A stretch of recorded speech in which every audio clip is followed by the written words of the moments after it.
तेव्हा पैसे मिळणार नाही हे ऐकताच माझ्या तळपायाची आग मस्तकात गेली आणि मी तुला मारलं.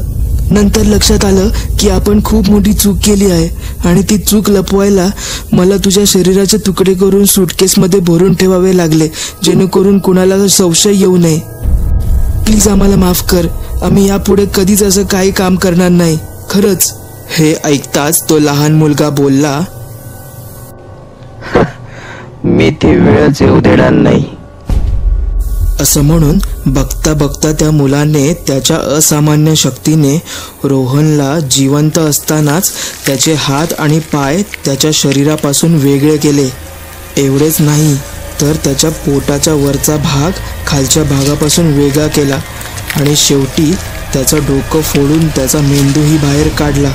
या सगळ्यामध्ये रोहनने आपले प्राण सोडले. लहान मुलाने रोहनचे सगळे अवयव एका